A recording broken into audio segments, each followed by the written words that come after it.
stuff going on the screen. All right, everyone, we are here. Speckled Truth on Tap LiveStream. It helps if I hit the go live button. I know. I had But an amazing I see intro. it now. I I had see the it now. best you entrance see it? ever. Okay, good. You see it. Hey, we got the one and only. We're gonna have to do this take two right here, but we got the one and only Edward Crumb joining us here. Ed, welcome, Yeah, brother. I'm glad to be here. Take two. The first intro I did a song and dance, but I'm not doing that again. So, well, I jumped in like Spider-Man, and that's Yeah, going Kyle took his forever. Kyle took his shirt off. It was pretty awesome. But that would have been a way so, better one, dude. That would have been a Nah. way better one. Nah, yeah, man. So, hey, Ed, it's good to see you, brother. You were just talking because I asked, but I'll ask it here in live stream. But dude, you're letting the hair grow. yeah. Like I was saying, I was kind of scared to see what it looked like if I cut it because it's starting to get a little thin. So I just let it grow, and now I don't know. I'm just kind of seeing how long my wife will let me do it. So who knows? Yeah, Maybe I'll go down the middle of the back. Maybe I won't. is We'll she see. digging it? Yeah, she didn't like it at first, and then it's weird. It's got real curly for some reason, and so now she kind of digs it some days. Some days she thinks I look homeless, which is all right. All right. Well, good But stuff, man. We'll hey, Mark, hey, welcome, man. Appreciate you tuning in. This is I think this is episode 5 for us, and you've been here with us from the jump. Texas Wade Fishman, what's up, brother? Saltwater Cowboy. Okay, but you're not a smart man. Neither are we. So we'll leave that to you, buddy. But no, yeah. So thanks for plugging in via YouTube. We really appreciate that. And so again, guys, leave comments and questions in the chat. Got a couple of topics we want to touch on tonight.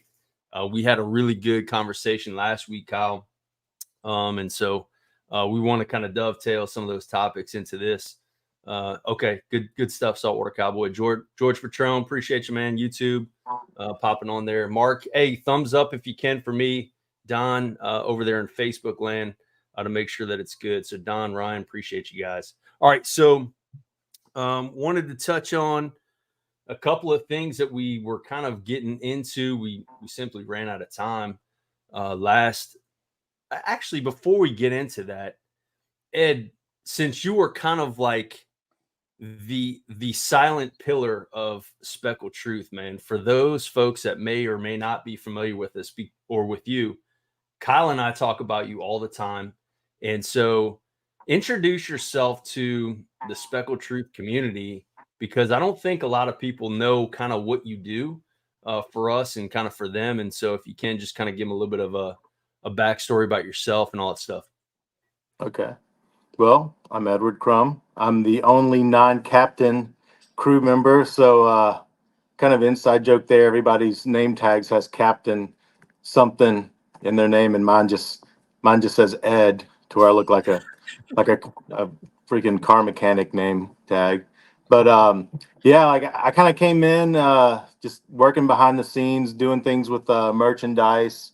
Obviously, I fished a lot, and me and Chris actually kind of linked up over the bull nettle. I asked him a question, and he was like, instead of just answering in the comments or through chat, he was just like, "Hey, give me a call." So we ended up talking for like 3 hours, and then like over the course of months, we had like tons of phone conversations, just like pinging information off each other, and kind of just grew to be pretty good friends, and never actually have seen each other in real life.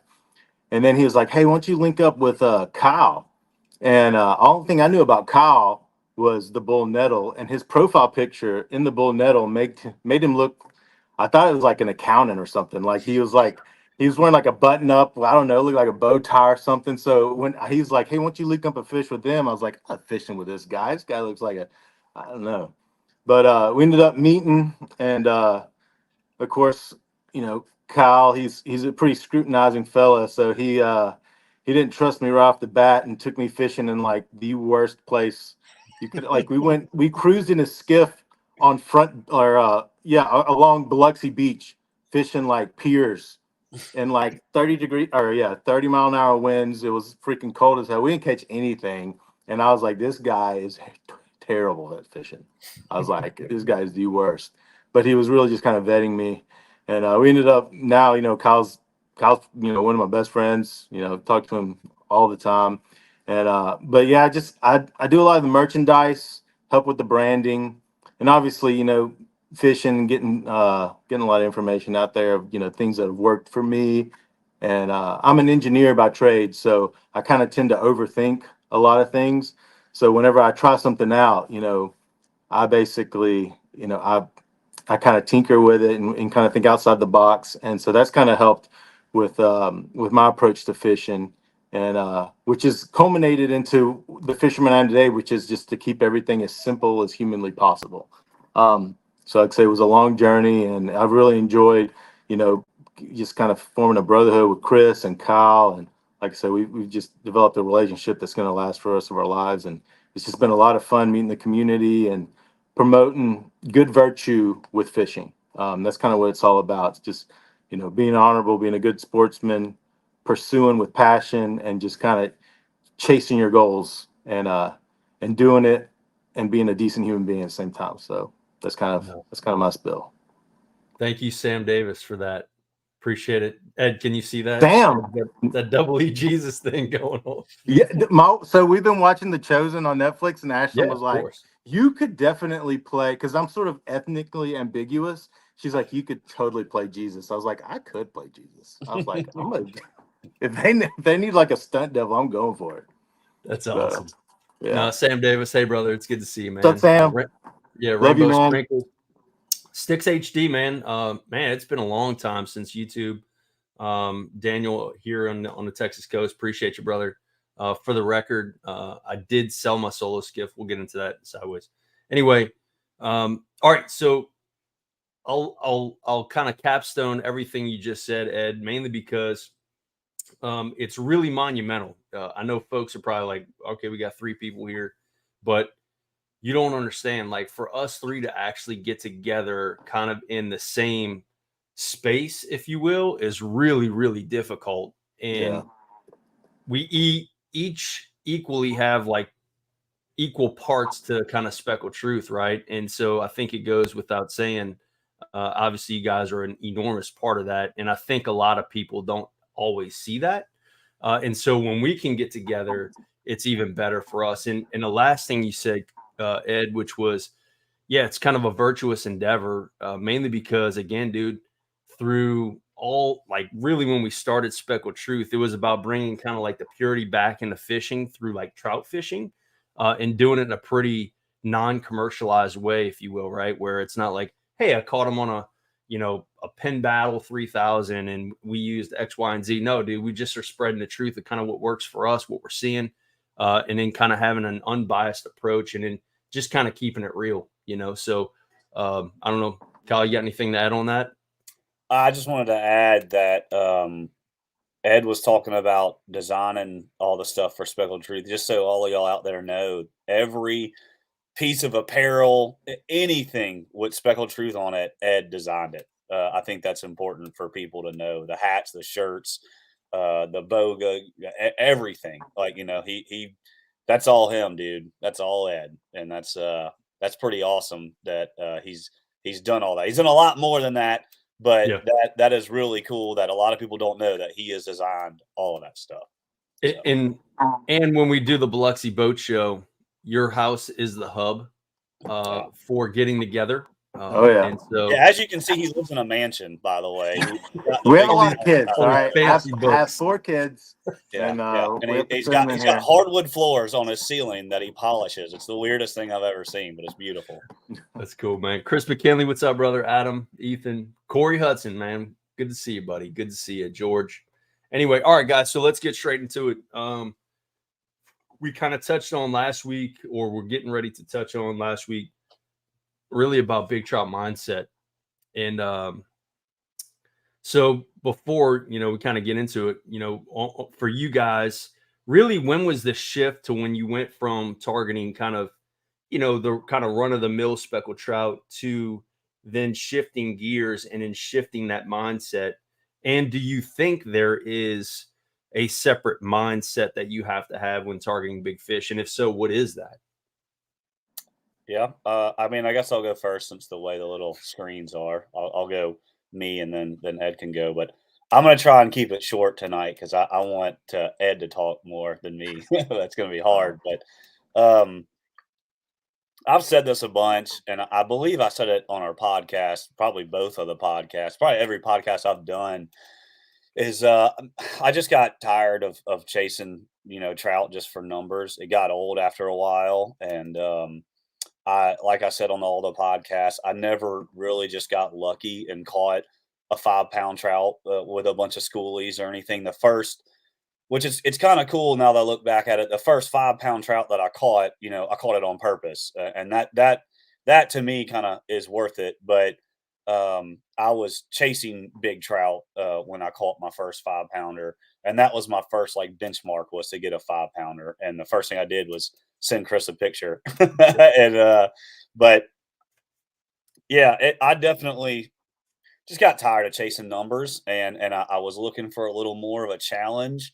And it's so much more difficult. There's so much more to it when you get them on purpose, and it's so much more rewarding when you have figured everything out yourself, not going to a spot that people have caught big trout, and you just sit there every day for who knows how long, and then you catch one.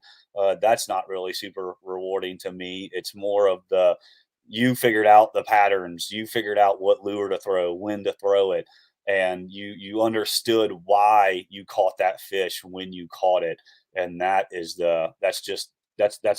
what's in my blood now, is figuring that out every day. So that's when I made the change. No, hey, real quick, when you're on, some smaller fish, and we'll kind of talk about that a little bit later, but in terms of, or let me go back. If you're starting a trip and the guys are like, "Hey, we want to target a big fish," right? Like your clients, and then when do you know when to pull a plug on that, and then maybe go look for kind of some numbers, if you will? That's a hard question to answer. There's a lot of variables to that. Yeah. But I kind of vet my people a little bit the first, couple hours of the trip. Most of the time we're looking for big fish at first, whether they like it or not. I'm kind of getting out there, seeing what's going on, and we're mainly looking for big fish the first part of the day. Not that that's always when we catch our big fish. We catch big fish in the middle of the day, but Yeah. I kind of see their reaction with okay fish like 3 pounders and stuff like that, and if they're super happy with that, I kind of try and stay with those fish. But if they're not impressed and they're looking for something bigger, then I keep grinding it out and Yeah. do that. But I communicate with my people a lot, and I say all the time, like, hey, look, maybe today isn't the day to get a big one. I'm willing to grind it out. But if you came here and you really just wanted to have a good time and catch fish, we can go do that. And I've got a lot of people that say, no, I'd rather grind it out. And we do. And actually I got a post I need to do about about one of the trips this summer. I mean, we were looking for trout. The water temp was 94 degrees, like legit 94 degrees on those flats, and we couldn't find trout anywhere. And I said, man, I'm pretty sure I know we can go get some numbers. And he was like, Mhm. nope, I want to grind it out. I want to catch a big fish. And I was like, okay. So we Yeah. did, and we ended up catching a 5 pounder in 94-degree water. So Yeah. it was definitely worth it. And that's that special mindset that you got to have, right? To have that kind of devotion to and being comfortable with, I guess, having that potentially no bites at all, right? And then if you actually get that one big bite, then that's obviously ideal. But that's where you got to get comfortable. What about you, Ed, in terms of mindset? How would you describe it? I guess. The mindset or how I kind of shifted. You Yeah, want me to- how you shifted and how you would describe it. So my story is a little basically fished with Alan Simmons, and if y'all know Alan Simmons, that guy knows how to fish and he knows how to target big fish. Yeah. And so like really I was just kind of basically like a young squire kind of following him around, and because I mean I could catch fish and I could catch numbers, but watching him produce time after time, catching big trout, I was like, that looks like a lot of fun. That looks like something I want to do. So I was just kind of feeding off of him, and we end up we would fish these like little Thursday tournaments, and I really wouldn't do anything with them. Like, I never really got any big trout, but it started to just kind of plant a fire in me. Like, I was like, I want to catch big fish. And then, the yellowmouth fever tournaments came in, and I kind of got serious with it and started to learn a few little tricks. And one of them being is when folks are in the schoolies, you got to move out. You got to be willing to grind with no bites to kind of chase and kind of figure out what the big fish are doing, because they're always doing something a little different, because they're smarter. They're not going to be as easier. They're opportunists. So just learning to kind of stray from the flock of the schoolies, learning to kind of how to match the hatch a little bit for what the big fish are going for, learning to to read the water, read the moon tables, the tide tables, everything, to kind of increase your probability, just incrementally, to put you in the right place at the right time to have a shot, because nothing's guaranteed. And I really love that. Like, it's just it's such a low probability, but you've also got to put yourself like kind of into the moment and just like really, really, really focus in on what you're doing. I mean, and there's guys out there that are going to catch big trout on accident, and like we've seen it. There's probably some state records out there that are caught on accident, but to kind of produce time and time again, like you've got to be willing to watch other folks catch trout while you're out there grinding away, chasing the pothole, chasing the wind shift, something, to put yourself into that, and in the right place, right time. But I'm always goal oriented, like, and once I kind of pursue something or have something set on my mind, I chase it. So like when I caught that 8.5 pounder in Biloxi, wade fishing, I'm sure everybody probably knows where, but I grinded that trout for probably Yeah. 18 months. 18 months fishing 4 to 5 times a week, wading in the mornings, wading at night. My wife was super cool about it. Like, I don't know why she put up with me, but she did. I'd come home from work, help put the kids to bed, and at 8 or 9 o'clock, I'd drive out, go get in the water solo, and grind it out, and like basically just chasing my tail. And I'd get some 5 pounders, and basically I was at 6 pounds and I couldn't break it. And I was like, man, I'm gonna get a 7. I just want a 7. And basically, yeah, it took 18 months of just 4 to 5 nights a week, hour after hour, night after night, to finally catch it. And like, maybe that's crazy, but when I caught it, Kyle and Chris, both of y'all know I called y'all. I called my wife first, and I was like, baby, I did it. And she was like, you caught it? I was like, yeah, I caught it. And like, she's like screaming. She's like, I don't know if she's screaming. She's like, thank God it's over, or she was happy for me. Yeah. But either way, and then, I called Chris because I was like, Chris, I don't have a way to measure. Like, my phone I didn't have the right light. And I was like, man, I'm going to have to, like, this is going to die. And he was like, dude, don't worry about it. You release a lot of fish. This is your moment. Don't worry about, don't feel terrible about it. And I was like, okay. And then I called Kyle, and I was like, man, I caught this big fish. Like, I need a picture with it. And I was like, how? And I was really trying to get instructions. Like, what do I do to get it? He's like, I'm coming.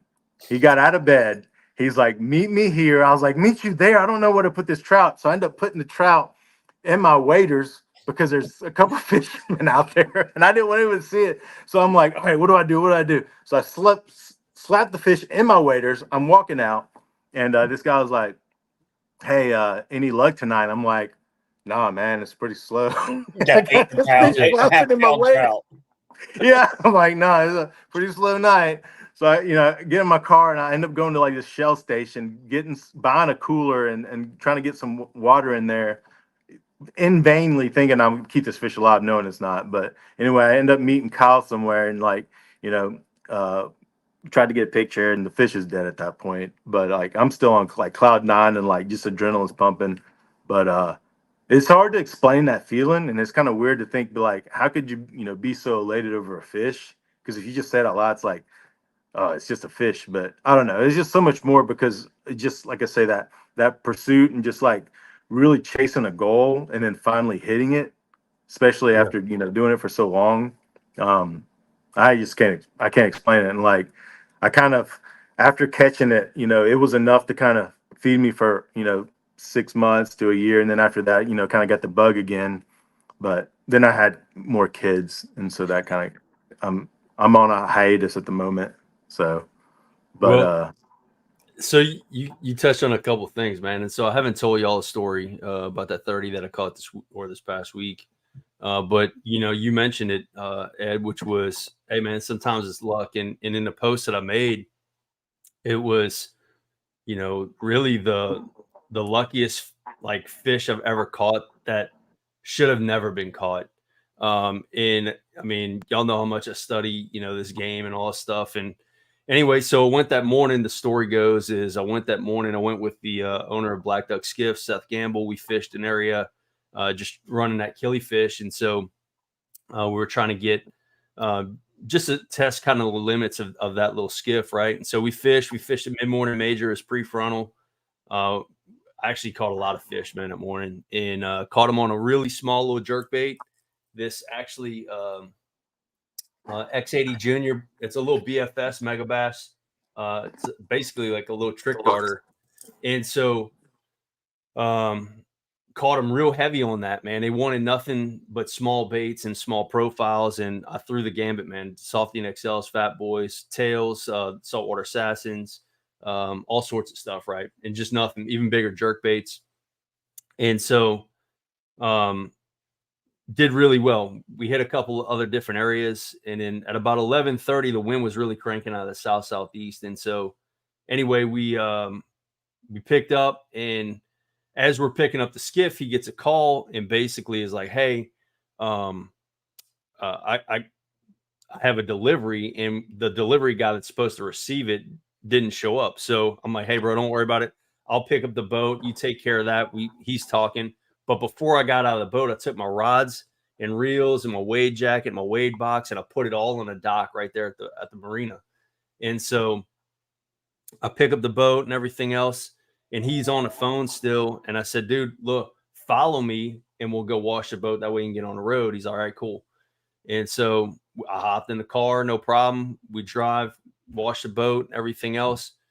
So as he's driving, he gets to the we get to the car wash. We wash it up and stuff. And as he's driving, he figures out I got to receive the order. Long story short, he's like, "Dude, let's go to lunch." So for like the next hour and a half, we're talking about like, the boat and everything else.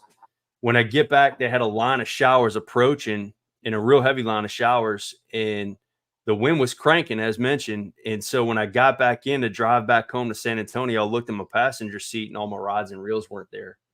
And so I'm like, "Oh shit, man, I left it at the dock." So I'm driving back through the pouring ass rain. I pull up to the marina, and sure enough, man, my rods and reels are still sitting there at the dock. So I'll pick everything up like in the rain. And as I'm looking on the radar, knowing that there's a late evening minor, again, we're kind of prefrontal. I call my wife and I'm like, "Hey, do you mind if I fish the rest of the day?" She's like, "No, go for it."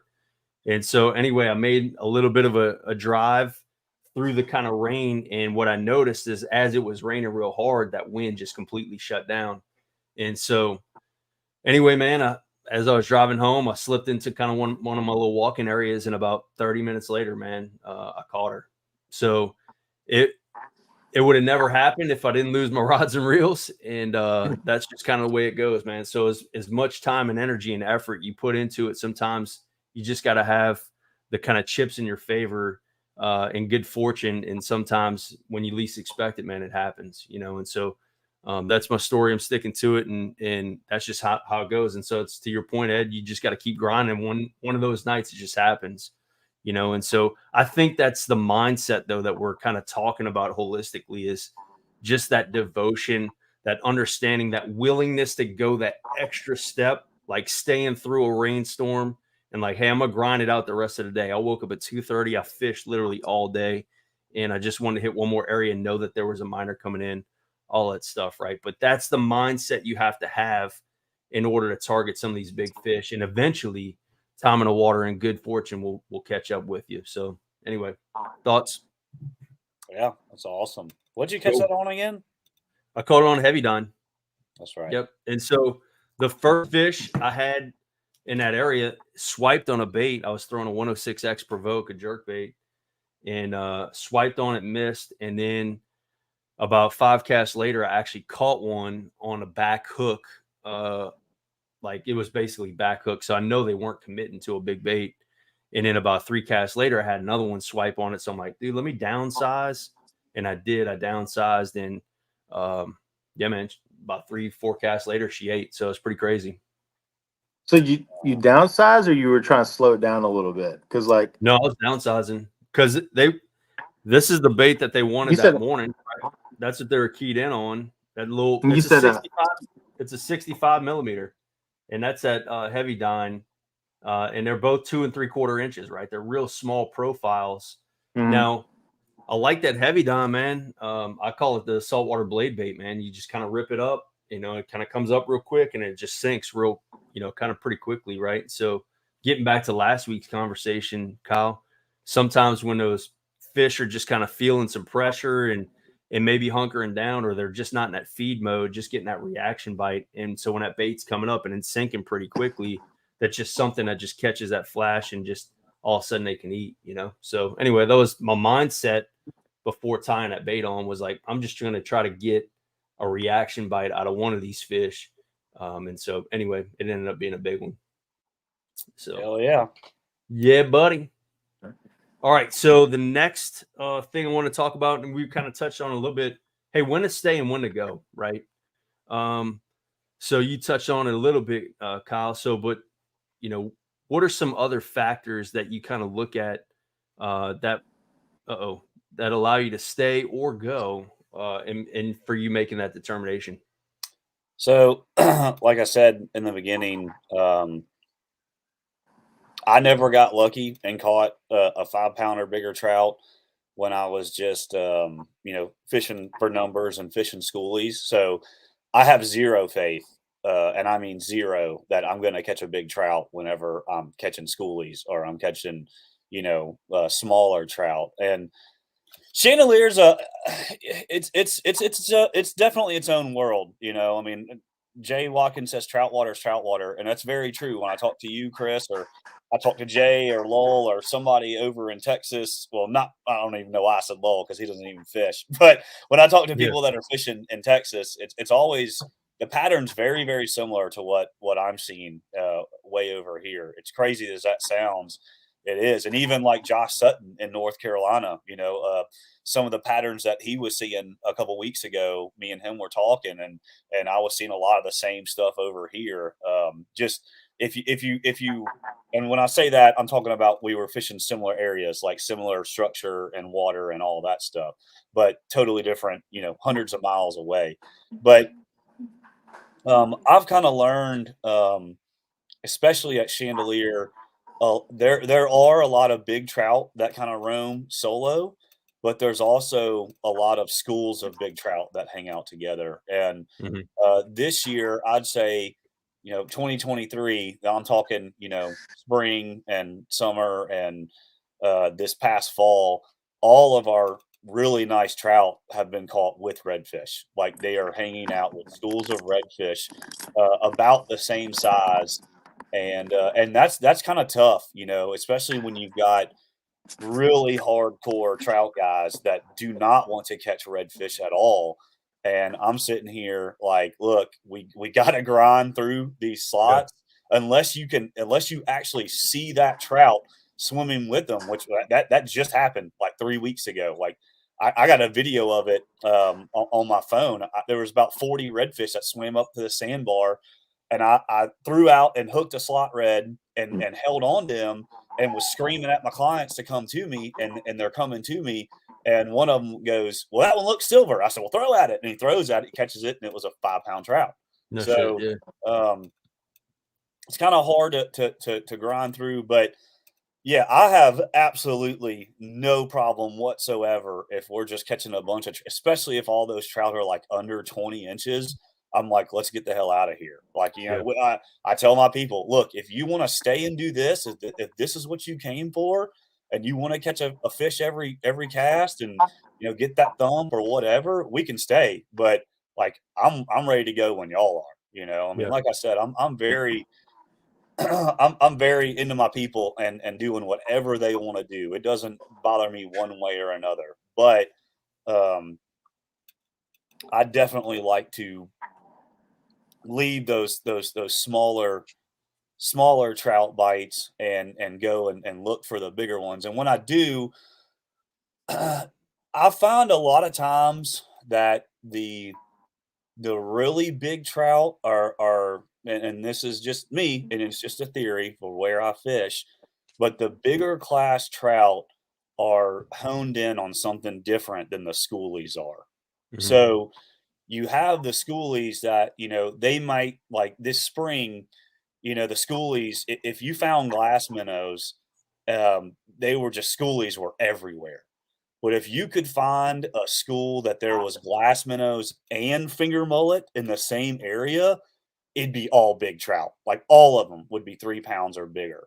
But if it had to have those, and it was crazy because we weren't really catching them on mullet looking baits. They were mainly on, baits that look like a glass minnow. I hadn't thrown an egret wedge tail in a while, and I went back to that mystic color, which was like pink with silver and blue sparkles, and we caught a ton of big trout on that this past spring. But I do find that the bigger trout will definitely be honed in on something a little different where I fish. It's going to be a minute change, but and it's not always a bigger bait either. It might be a different bait in a different area. It's just it's those, like you said, those bigger trout are smarter. They're not hanging out with all the little guys. They might be, and you might get lucky, and you might catch a decent one fishing on those schoolies, but it's really going to be, a trout a couple 100 yards away from there, and there's there's not a lot of predators. There's not a lot of dolphins, big bull reds, sharks, all that stuff.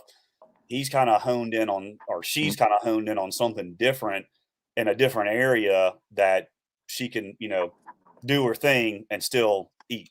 So that's usually what I'm doing whenever we go to target the bigger fish. I like when you talked about big trout and like redfish. Like I remember when I kind of figured that out, or like fishing at Horn Island. The reds, they don't not school up, but almost like kind of swim a little train like right on the shoreline. I'm talking like 5 feet off the beach in a little trough. Yep. And we knew the reds were always there, but we never really pursued them because we're like, hey, there's just nothing but reds in there. But one day, I decided to just walk it, and I think it was in like spring. I was throwing like just a top water, just kind of slow working it, and reds would swipe at it, and I'd kind of try to push out of the way. And I started to notice at the back, like the very end of what I would say like the redfish train was, I learned that there would be big trout trailing them, like almost every single time, to the point where like I started to look for it and target it. And I mean, one season at Horn Island, I mean, I was catching 5-pounders, every single time I went out, just by doing this alone, like looking for reds trailing the shoreline in the trough, casting right at the back of it with a big bait, either a slow sink or a top water, kind of depending on what the conditions were like. And man, I was hitting fours and fives the whole time. And then if it was a little bit deeper and you have some reds running in, the bigger trout would tend to be right up underneath it, and it was a little bit harder to try to get it past the reds and underneath them. But every time, like, their big trout are hanging around those schools of reds. I'm talking maybe like 5 to 10 reds or something like that. Not some crazy, but yeah, just kind of like just little cues like that for big trout kind of helped me and like help create some consistency, because that's kind of when you're chasing big trout, that's what you want. You want consistency. You want to put yourself to where you're in the higher probability of catching bigger trout. And that was kind of one of the first kind of, I guess, tricks that I learned when chasing big fish is to look for those reds running, and then look towards the end of it and kind of, trying to spot that shadow and cast towards it, and see what see what pops up. Yeah, Hey, Kyle, a lot of this is about picking up on those small things and remembering. It's about adding all these things to your arsenal, and I don't want people to listen to these. I said this something similar on the last one, and then be like, and then you're just going to go out and look and fish schools of slot reds, thinking you're going to catch big trout. It's Yeah. when you figure that pattern out, then you start figuring out where the slot reds are hanging out, and then following them and all that stuff. But there's another one very similar to this. I just want to throw it in there since we're on the subject. Is when I was, I grew up fishing Cat Island. That's where I love to fish. I don't really fish it anymore. I probably will start fishing more. I say that every year, but I think I really am this year because I really miss it. But I spent tons of time out there, and that was the first place I saw big trout hanging out with schools of big mullet, like 12-inch bigger or bigger mullet.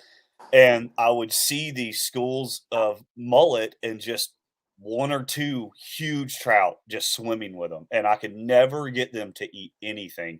And it's kind of funny because, we do these podcasts and everything. And I think something y'all don't realize is we learn a lot from these podcasts too. And when Chris did Blackwood, and he talked about sight casting big trout, and he talked about, you're not just going to see a big trout and throw in front of it. He's going to eat like a redfish. It's totally different. You have to approach it a totally different way.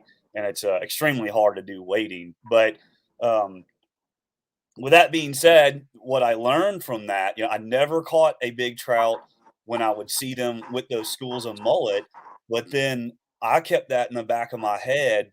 And when I either just had that gut feeling that there was big trout around or whatever, and I would see those big schools of big mullet moving around, I always threw on the edges of them. And I started picking up big trout a lot, dude. And I still do that to this day. I still, a lot of my clients hear this from. There's two things I always tell them. They always say, I always tell them, I say, we're not getting in an area unless we physically see bait. We have got to find bait before we really start working an area. And there's a couple exceptions to that, but mostly that's how we're going to start our trip, and or anywhere, or start our wade anywhere. But they always say, oh, well, I see a couple big mullet jumping, but that's probably not what we're looking for. That's too big for a trout. And I said, nope. I said, Yep. We're either going to get out and we're going to follow those, and we're going to, if we see those schools coming through, throw into those schools, throw on the edge of them, throw on the back of them, whatever. And we've picked out a lot of big trout doing that.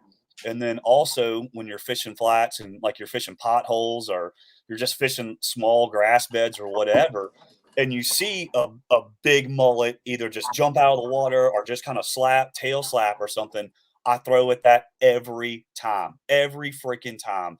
Because, and this is a little pro tip that I learned from Jay, was sometimes those big trout are sitting in that grass, or they're sitting in that pothole, or sitting in the sand or whatever, and those mullet are swimming by and something spooks them. So they just kind of jump out of the way. They're not running like something's chasing them, but sometimes something scares them to jump out of the water. And sometimes it's a big trout. It could be a big red, could be a stingray, could be whatever.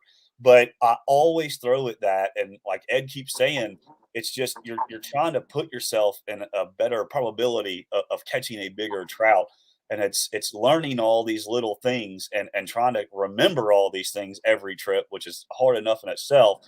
But when you kind of try all these little tips and tricks and you figure out what works for you, and you figure out, hey, there's a big old school of mullet swimming through, let me just throw on the edge of it. Because I seriously can't tell you how many big trout I've seen doing that, and how many we've caught just doing that on days where we weren't catching shit, nothing was eating, and we threw at a school of mullet hanging out, and we would pick out schools of mullet would come through. There'd be one big trout with almost every school that came through. So hey, Kyle, see that question from Butch. So I can answer that. So hold on. The question for our listeners that maybe aren't watching is, what are you throwing with when those big mullet are around? So one of the things, like feeding off of what Kyle said, like when you fish a lot, you start to kind of be able to differentiate between what we would say a happy mullet and a fleeing mullet. Yeah. One of them is like, almost like the tail's almost kind of like vibrating or flapping pretty hard. It looks like a mullet that might be erratic.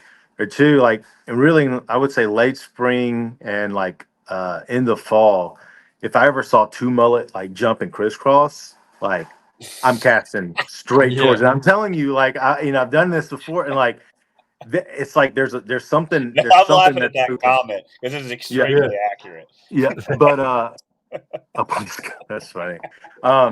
But whenever I see like a mullet and I casting in there, I'm casting something, usually something subsurface, and when I'm working it, I'm not letting it sit. I'm casting it in there and I'm walking it hard. When like I would ever use like a Paul Brown original, and I always like crook the tail a little bit. I'll cast it in there and I get it right up, not like right underneath the surface, and just walk it. Like I'm talking cast it hard. And once I get out of that zone, like, because it's about a 10-yard zone when you cast it in there, that because you're casting to a spot with a purpose. So if I hit that 10-yard zone, nothing hits, I'm reeling back in and I'm looking to see what's, at the next jump. And because I'm working an area, I'm being real deliberate. But I don't ever cast and let it just kind of sit and just hope something happens. Like, no, Yeah. you've got to cause that reaction strike, because if that trout is actively like pursuing this fish, maybe it spooked it, maybe it didn't. But I'm trying to, at that point, I'm thinking, okay, let's get a reaction strike. And when you want a reaction strike, you want to create something erratic. So, Yeah. so to answer Butch's question is, Pull that question back up, Chris. yeah. So it's really, in your eyes, Ed, is really kind of about emulating in something fast moving, right? Getting it up there where it has on a pause, maybe something where it has like a slow descent, but really that's not the intent, right? So when you're pitching it in there, you're twitching it, you're kind of getting that kind of darting action and trying to, again, kind of almost emulate that trout, or I'm sorry, that mullet's behavior, right? So now when maybe that trout did spook something, it's like, all right, missed opportunity. Oh wait, what's this? Yeah, Boom, and it becomes indecisive at that moment. So it's like I don't want to yeah, I don't want to let this next moment pass. So it's creating that reaction strike is really kind of trying to play on the mentality of a predator. You know what I mean? Like you don't want to yeah, just throw something, like it sees something, it got away, and then something else comes in, and it's like, okay, no, you want to drop it in there, and it's like, okay, I'm going to seize opportunity at this point, and I'm going to strike. yeah. So Leave that like I question say, up there because Oh, my bad, dude. I want to dive into that. So, Right. so that's a I say this with every question, but that's another loaded question. It really yeah, depends on the time of year. So the theory, a lot of this is all theory. It's all things that we think that we know what the trout are doing, but we don't really know exactly what the trout are doing. The theory behind those big trout, the best theory I think I've heard was that those trout are swimming with those mullet, and they're either just kind of with them for cover, or they're waiting to see what they want to see, right? So if those big trout wanted to eat a big mullet, it could do it at any time, right? But that's not why he's there. He's there because he's waiting for, a smaller mullet to veer off the pack, or one of them to just all of a sudden, be injured or whatever. And it's an easy meal and he can pick it up and then he goes back to swimming with them. So it depends on the time of year as to what I'm going to be throwing whenever I do find that pattern. Obviously, if it's in the winter, I'm 100% throwing corkies, probably a floater, to be honest with you, because I like it when you pause a floater and it sinks down like this and they're there just to eat it. It's a super easy meal for them. But usually when I'm seeing that, it's spring and summer. And so I'm throwing, like, believe it or not, kind of a smaller soft plastic, like a down south lure southern shad, chicken of the sea. I like the pure one without the chartreuse tail, or the watermelon red, or a truth colored bait, a purple. Usually those fish, when I see that, most of the time I can kind of see the trout hanging out with them, so it's clear water. So I want purple. Like purple's the best for clear, in my opinion. But it depends on the time of year as to what I'm going to throw with those big mullet. But for me personally, it's hardly ever topwater or something like that, it's kind of the opposite of what Ed just said, to be honest with you. I'm kind of, in my eyes, I'm thinking that trout is really looking for an easy meal as he's swimming with those mullet. And when I was talking about when you're throwing at when a mullet just kind of jumps or whatever by itself on a flat, and I'm throwing at those, I'm working something. I'm doing like Ed said. I'm working something kind of fast through there, just to so they don't have time to think about it. You know, they see it and they eat it. But when I'm on those fish that are following those schools of mullet, they're really finicky, and you gotta be lucky that you've got what they want. But usually when you catch your first one, when they're in those schools like that, that pattern kind of holds for a little while. So whatever you caught it on, if that happens again, you see big schools of mullet and you throw at them, you'll usually get them again on that same bait you got them on the first time. Gotcha. Hey, I want to go back. So first off, Diego, hey, what's up, brother? I know you're on the road. It's a good buddy of mine, Air Force friend here in San Antonio. But going back to David Constance's question, and that is, so are those 30s in a completely different area than the 2s and 3s? Getting back to kind of Texas more specifically, right? So grew up obviously in Louisiana. I know David's there. And so like if we were catching small trout on the birds, right, I'm not moving, or I am moving, right? Or even if we're targeting, like, let's say the beachfront, some of the passes, and we're catching 2s and 3s, I would probably stick around in that area. I would look for, and I talked about this before, but if you're catching 2s and 3s in those areas, I would say almost look for bigger structure. Obviously like beachfronts, main points, stuff like that. But like if there's something else that's kind of abnormal about the area, so like the weirs right there in Grand Isle, I know you fish over there towards Timberlier, David. And so, but yeah, like anything like man-made or kind of some weird ass structure, that's kind of going back to what you were talking about, Kyle, which was there's some nuance, right? There's something different that those fish will kind of key in on that we haven't thought about and or explored or something like that. That's just kind of abnormal. And I think those big fish will kind of exploit that. And so if there's 2s and 3s in the area, and then you hit something like that, you may find a bigger fish. Yeah, you might not catch 2s and 3s with any sort of quantity, but you might be able to get that one targeted big bite that you're looking for. For me, again, here in Texas, if I'm catching 2s and 3s on the regular, I'll probably will leave. Mainly because I'll take solace knowing that if I'm catching 2s and 3s on the regular pretty consistently, then that bite is fired off, and there just may not be a big fish present. So I need to take and going back to mindset. I need to leave feeding fish to go find a bigger fish, right? And that's hard to do. I will say this though, in the wintertime here in Texas, if I am catching a random 10 or 12 incher, I am not leaving. Mainly because that is the bait. So I'll stick around. I'll even if I'm catching small reds, 13, 14 inch redfish, if I'm catching anything of that size in the wintertime, randomly, I wouldn't say like repetitively, but like randomly, I'm definitely not leaving. Right. So I feel like that is the forage, or at least could be the forage.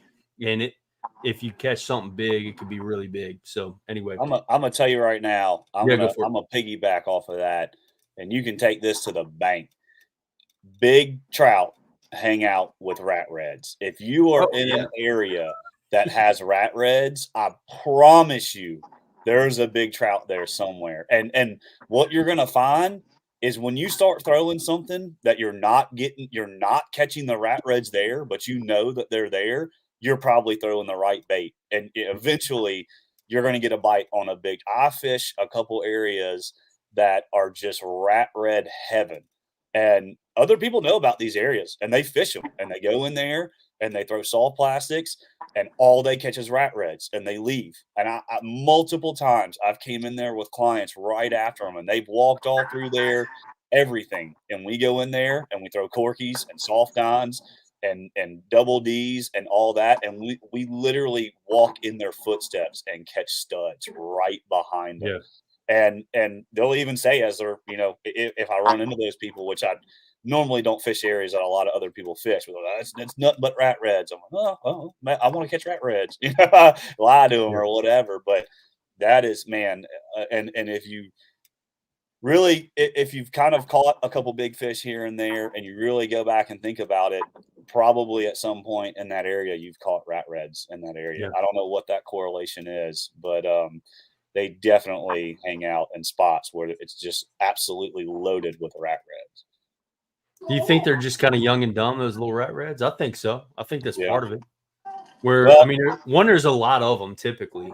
Yeah. So it's kind of like a school of mullet, where you'll have like, I mean, when you're catching a rat reds, you're getting a little rat red bite, you'll catch them every cast, something that really changed the way I look at trout was a conversation.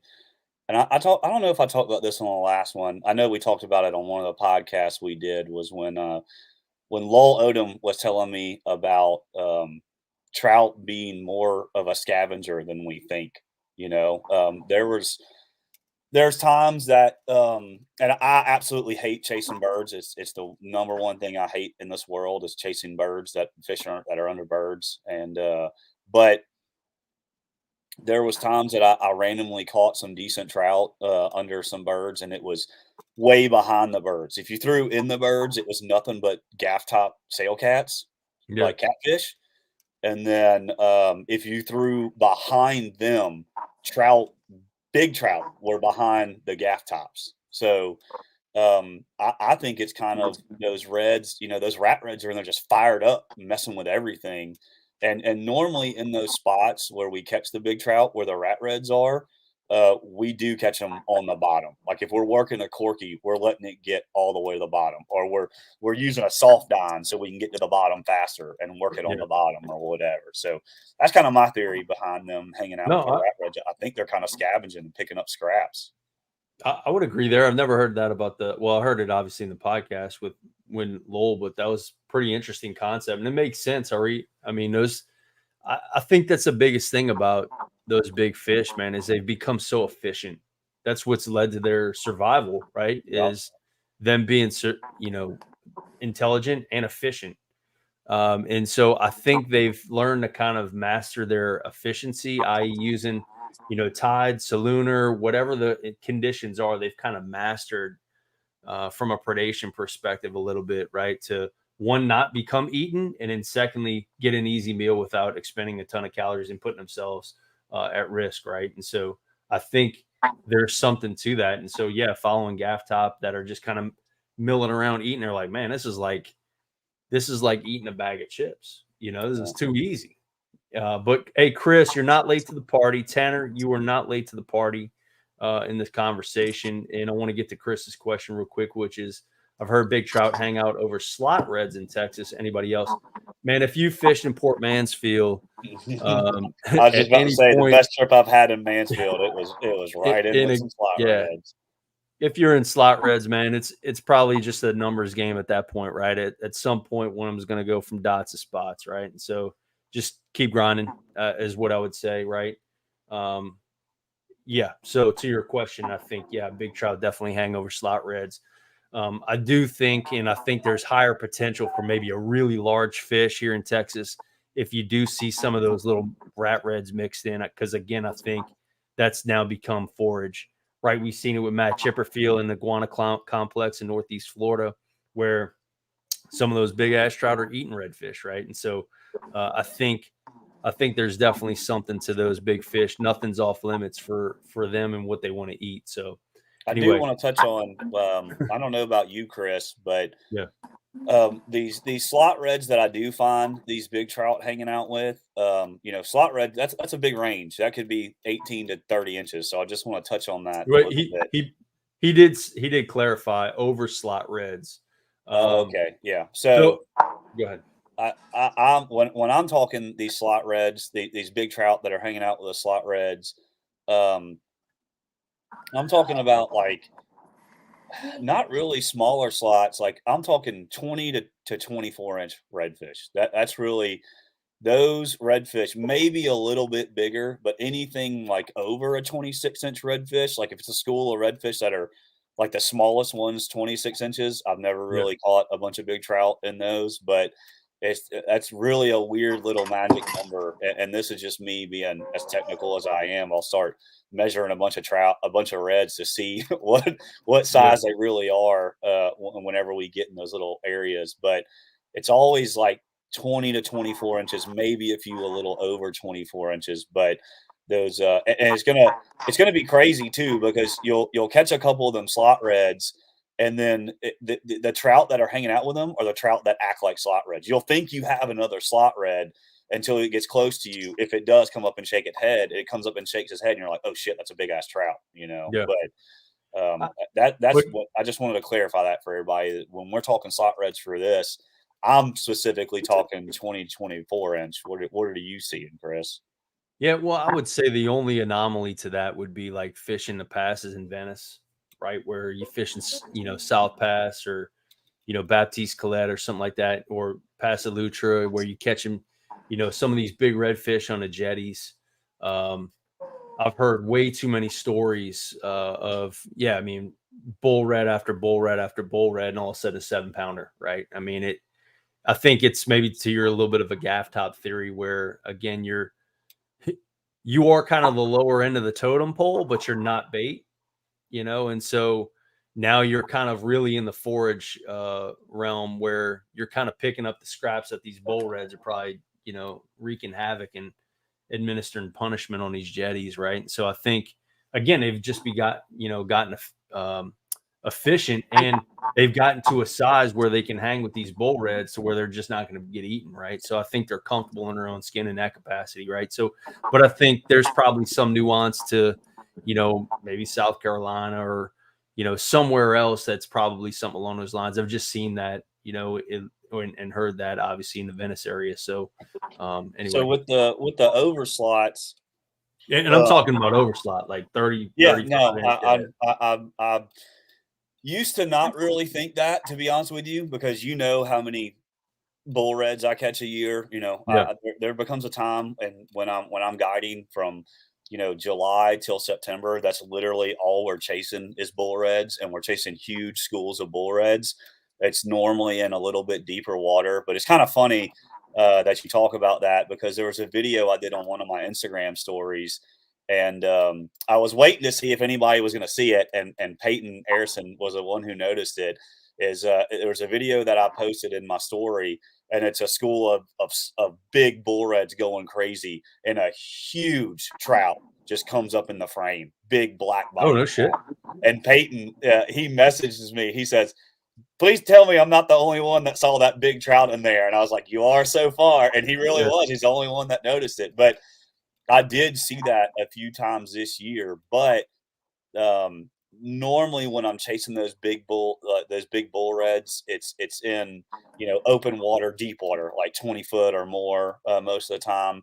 But this instance, this was when we were on the way in from Chandelier, and it was just right outside the drop off, so it was in like 15 foot of water.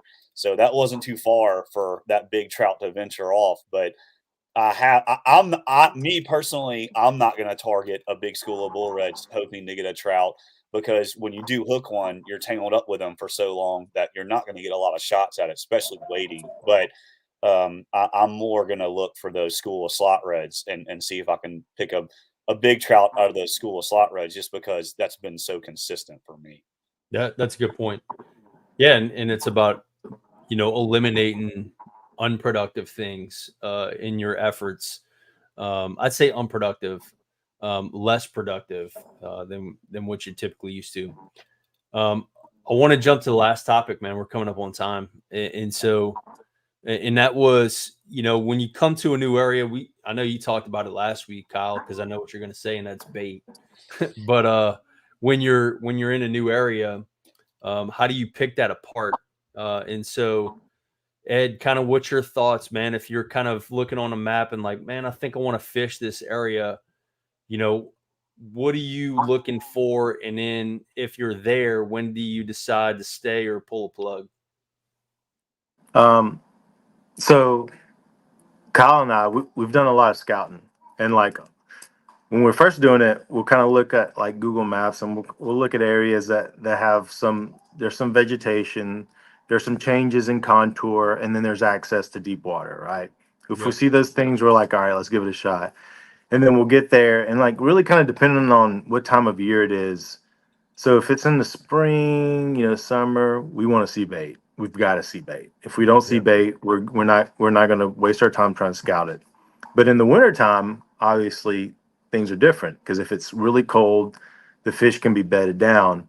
And so in the spring, you've got to be a little bit more meticulous. You got to grind a little more. Because there's been times in the winter where we'll hit an area that we like, but we'll be more deliberate in the sense that in the wintertime when we're fishing an area that we think could be productive, we're fishing troughs and guts and drains. We're not necessarily throwing on flats and things like that unless we see bait there. So I mean, big key is looking for bait, looking for current. But if you don't see the bait, then you've got to kind of go on intuition and then information that you've known. So fish in those deep areas, look for those areas where maybe the flats kind of drop into a dump, a pothole, or a deep trough and access to deeper water. I'm working from there. But obviously, the bait is the easiest thing. It's what makes us feel more comfortable. It's what ensues confidence. But sometimes in the winter, you're not always going to get that. And so it's a little bit more difficult to scout in the wintertime. But if you've done it a few times, you kind of know where the high probability zones are, and you start fishing. You start to maybe get some production, and you're like, okay, now I know what to key up on. But and again, that's kind of what you look for. You look bait is the most promising thing. Then contour changes, ambush points. Fish those, throw in there a couple times, and you just you gotta cover ground. You got to Yep. cast far, cover ground, and be confident in what you're doing. Don't at those times don't be experimenting. Don't experiment on a new bait when you're doing that. Throw what you're most confident in, what you can work the best. You know, that's kind of what I see when we bring new guys out there. They're like they read an article on this new bait and like Stick they're with it the using whole it time. as a search bait. Never Yeah, called a and then fish out. and they're using it as a search bait. No, you don't use new stuff as your search bait. Your search bait is what you're most confident in. And yeah, maybe a jig isn't the most productive with big trout, but if that's what you're confident in, man, use it. Like Yeah. use the tools that you're good at when you're scouting. And that's kind of the difference. And then once you key up in an area that like, all right, the stage is set. I feel good. Like all the elements are there for the trout, and then you start throwing things, something doesn't work, then start to experiment at that point. But like, always set yourself up for success. And if you don't feel confident, that's the number one thing is feeling confident when you're fishing the area. Like Yep. that would be my biggest tip. Couple of things I want to touch on in that, and that is the first is throwing something confident that you have confidence in, right? So, but if you're fishing a new area, at least in my perspective, I'm like you, man. I like to cover new water. I like to learn kind of what the texture is of the bottom, shell, sand, grass, whatever it would be, mud, any of that stuff, right? And then I want to kind of walk through some areas that I think look sexy, and then I like to use a bait that typically allows me to cover that water, top water. Um, a jig, certainly a tail or something like that, right? That you can just kind of chuck one, pop, and as you're looking, kind of, looking around and covering through that water. And into that point, if you get a swipe, you get a blow up, you get a bite, then you can kind of stop, or you can continue to walk through it. And then maybe you get one or two more bites, then you kind of Mhm. walk through it and there's unproductive. Now you can kind of circle back and kind of key in on certain areas. Also, too, man, the other thing I would think of is like, to your point, if there's no real bait present, not a lot of confidence, not to say that they won't eat, but or there's no fish there, but I'll look at it if I feel like there's just kind of nothing happening. You can kind of almost feel it. But I would say the one thing is don't abandon it if it looks good. Trust your instinct, and I would tell you to circle back, right? If that water's high and you're blowing through that area, maybe they just aren't there with that water being high, right? come back on a different tide or a different water level, and then kind of pick it apart there. One, it'll also open up some new water because now maybe you can access some of that water that you weren't able to get to before, and you can kind of learn maybe there's a little bit more of a juicy area that I couldn't get to last time that now is productive. So trust your instinct. If it's an area that looks good, stick with it. If it's unproductive, just earmark it, go back there, kind of maybe learn a little bit more about it. And if it's unproductive, then it's probably unproductive. You can kind of eliminate that water and then kind of move on from there. So key points there would be throw something you have confidence in that you can cover a lot of water, and then hit it basically on 2 separate times, high or low water situations. Also depends on maybe on wind. Maybe the wind's blowing on it. Maybe the wind's blowing off of it. Anything like that. But keep all those things in kind of frame of reference when kind of exploring new area, and then just kind of trusting your instinct on when to pull a plug and bug out. I want to touch on that because you made a really, really good point. And it's something I kind of talked about on the last one, how people are like kind of set in their ways about things. Like they walk through an area and then they won't fish it again that day. And I can't tell you how many times that we have walked through an area and like literally to a T what you just said. Like we're walking through it. In my mind, I'm like, this is it. Like this is everything we're looking for. But there's some tiny little key factor that we didn't figure out as to why those fish, the bait's in there, the water's perfect, the structure's there, everything's there. But like you just said, it's either high tide and it's falling, or it's Yeah. low tide and it's rising, and we're just not there at the right time. Now, I'm really not one of those guys that sits and grinds a spot out. I just move around a little too much for that. But I have definitely been known to, and my clients can attest to this, that we'll do a pretty long wade through a spot because I'm just like, this is everything we're looking for. And it doesn't happen. And we spend, an hour, 2 hours in this spot. And I'm either the wind shifts or the tide shifts or whatever. And I'm either like, we're going to turn around and walk right back through that, or we're Mhm. going to get in a boat and we're going to do a big circle and we're going to do that wade again. And I got some Yeah. guys that look at me like, dude, what's this guy doing? Like we're going through a Yeah. spot, we just didn't catch anything. But if you there's a lot that can happen in 2 hours. The wind can change, the Oh yeah. water can change, whatever it is and I'm not going to sit here and say that pays off every single time. It's very rare that I do that, but I do that. And usually when I have that gut feeling, and that I kind of saw some sort of change that makes me want to go through that area again, it definitely ends up paying off. But there was a question back a couple minutes ago, Chris. I would like to touch on real quick Go for it. because it's something that it was the rainbow sprinkles. Oh yeah. That's my guy, man. It's a good name. You see that Yeah. question? Yeah, I got it. So this is it's a very good question, and I definitely I do the same thing, dude. I will downsize so quick, but I downsize because I have so much confidence in smaller baits like southern shads and Mirrodine minis, the heavy dine like Chris likes to throw, and little johns and all that. But Yeah. I that is a time of year thing for me. So I love to throw bigger baits.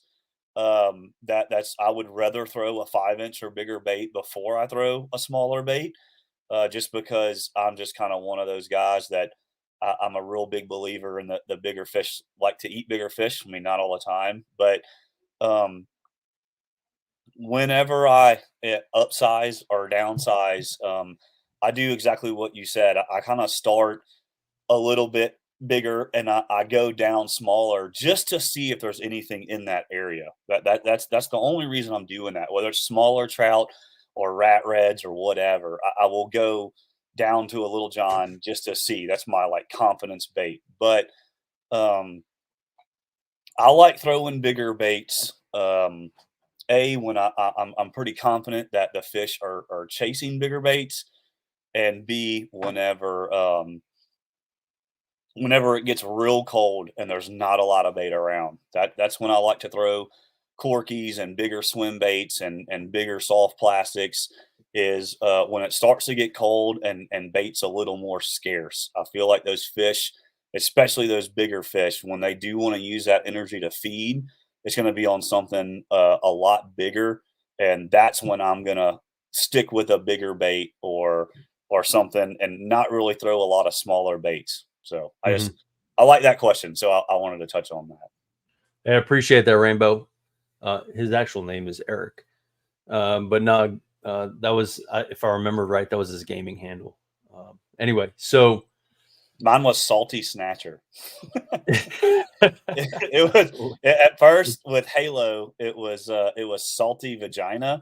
So whenever Halo first came out, and it would say you were killed by, and it would be like you were killed by Salty Vagina, and then Xbox Live like picked up on that. So I just kept, there was all these different variations. It was like Salty Vajayjay forever, like you were killed by Salty Vajayjay, and then the only thing I could get away with was Salty Snatcher, so it was Salty Snatcher forever. That's funny, until I man. stopped playing video games. Of course, brother. Yeah, man's sake. So, God, there's so many questions that you can continue to go off. What are some key factors those big fish could be there? One of the things that I would say is, man, I like if I can find little micro areas in those. I know it sounds super weird. I typically have spots that I've been on that I call the juice.